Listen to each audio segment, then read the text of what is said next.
Hi everyone, I am Saumya from stock से। चलो बिना किसी देरी से स्टार्ट करते हैं आज का पहला न्यूज। इंडिया का अप्रैल का कंज्यूमर प्राइस इंडेक्स यानी सीपीआई आया है 3.16% पे, जो पिछले 3.34% से थोड़ा कम है और एस्टिमेट 3.20% से भी नीचे है। वही होलसेल प्राइस इंडेक्स या डब्ल्यूपीआई सिर्फ 0.85% बढ़ा है, जबकि पिछले फिगर में 2.05% था और एक्सपेक्टेशन था कि 1.50% आएगा। यह डाटा दिखाता है कि इन्फ्लेशन थोड़ा स्लो डाउन हो रहा है। सीपीआई और डब्ल्यूपीआई दोनों में गिरावट से मॉनेटरी पॉलिसी पे असर पड़ सकता है।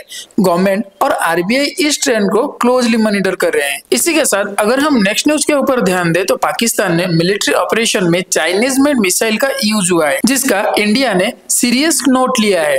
ये डेवलपमेंट इंडिया के डिफेंस और स्ट्रेटेजिक सर्कल में कंसंट्रेट कर रहा है।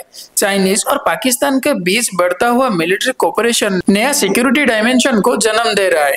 इंडियन अथॉरिटीज अब इन मिसाइल का कैपेबिलिटीज का डिटेल एनालिसिस कर रहे हैं। डिफेंस प्रिपेयरनेस और डिप्लोमेटिक स्ट्रेटेजीज को भी फिर से इवैल्यूएट किया जा सकता है। इसी के साथ अगर हम नेक्स्ट न्यूज के ऊपर ध्यान दें तो औरबिंदो फार्मा की सब्सिडरी कंपनीज को यूके से अप्रूवल मिल गया है। ये एक बायोसिमिलर है जो कैंसर ट्रीटमेंट के दौरान न्यूट्रोफोनिया से फाइट कर सकता है। ये अप्रूवल कंपनी के ग्लोबल बायोसिमिलर मार्केट में प्रेजेंस को और स्ट्रॉन्ग करेगा। यूरोप में औरबिंदो की ग्रोथ के लिए ये एक बड़ा माइलस्टोन है। इसी के साथ अगर हम नेक्स्ट न्यूज के ऊपर ध्यान दें तो सेबी ने एक कंसल्टेशन पेपर रिलीज किया है, जिसमें आईजेबी एफपीआईज के लिए रेगुलेटरी कंप्लायंस में कुछ रिलैक्सेशन सजेस्ट किया गया है। इन्वेस्टर ग्रुप डिटेल्स फर्निश करने से एग्जम्पशन और केवाईसी प्रेडिक्टोरी को आरबीआई के टाइमलाइन के साथ अलाइन करने की बात हुआ है।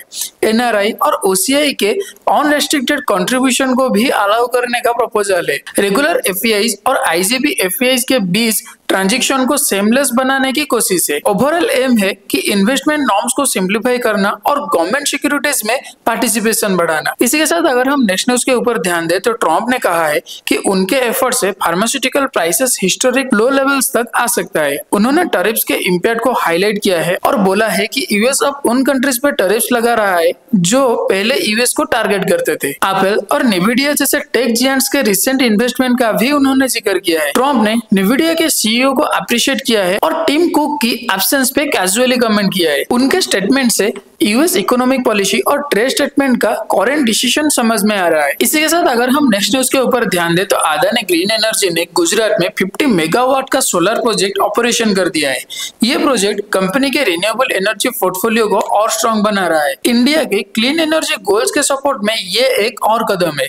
कंपनी का विजन है कि 2030 तक 45 गीगावाट रिन्यूएबल कैपेसिटी अचीव करना है। ये प्रोजेक्ट सस्टेनेबल पावर जनरेशन में सिग्निफिकेंट कंट्रीब्यूशन करेगा। इसी के साथ अगर हम नेक्स्ट न्यूज के ऊपर ध्यान दें तो Mercedes Benz research and development India ने एक इंडियन टेक कंपनी के साथ सॉफ्टवेयर डिफाइंड व्हीकल्स पे काम करने के लिए पार्टनरशिप किए हैं। इस कोलैबोरेशन का फोकस होगा कि व्हीकल सॉफ्टवेयर, कनेक्टिविटी और ओवरऑल ड्राइविंग एक्सपीरियंस को एनहांस करना।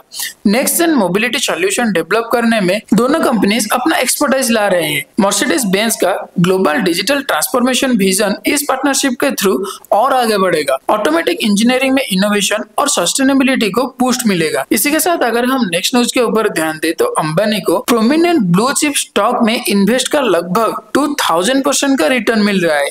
अगर वो अपना स्टेक बेचते हैं तो उन्हें 10,000 करोड़ का प्रॉफिट हो सकता है। ये उनके लॉन्ग टर्म इन्वेस्टमेंट स्ट्रेटेजी के सक्सेस को हाईलाइट करता है। स्टॉक के वैल्यूएशन में जबरदस्त रैली देखने के लिए मिला है। ये एग्जांपल है कि इंडियन स्टॉक मार्केट में स्मार्ट इक्विटी इन्वेस्टमेंट को कितना बड़ा रिटर्न मिल सकता है। इसी के साथ अगर हम नेक्स्ट न्यूज के ऊपर ध्यान दें तो आरबीआई ने कुछ ई वॉलेट्स रिव्यू स्टार्ट किया है टैक्सी ऐप कोलैप्स के बाद। कंसर्न ये है कि डिजिटल पेमेंट प्लेटफॉर्म की फाइनेंशियल स्टेबिलिटी और कंप्लायंस प्रॉपर्ली मेंटेन हो। आरबीआई का फोकस है कि कस्टमर फंड्स सिक्योर रहे और रिस्क मैनेजमेंट प्रॉपर हो। ये मूव फिनटेक फार्म्स पे बढ़ता रेगुलेटरी प्रॉब्लम्स को दिखाता है। कंज्यूमर प्रोटेक्शन और फाइनेंशियल सिस्टम इंटीग्रिटी के लिए रेगुलेटर का स्ट्रॉन्ग कमिटमेंट रिफ्लेक्ट होता है। तो ओवरऑल ये था आज का न्यूज अपडेट। अगर आपको हमारी वीडियो अच्छा लगा हो या फिर कुछ भी इंफॉर्मेटिव लगा हो तो आप हमें लाइक करें, शेयर करें और सब्सक्राइब करना मत भूलें। तब तक के लिए हम रहते हैं और मिलते हैं एक नए एपिसोड के साथ।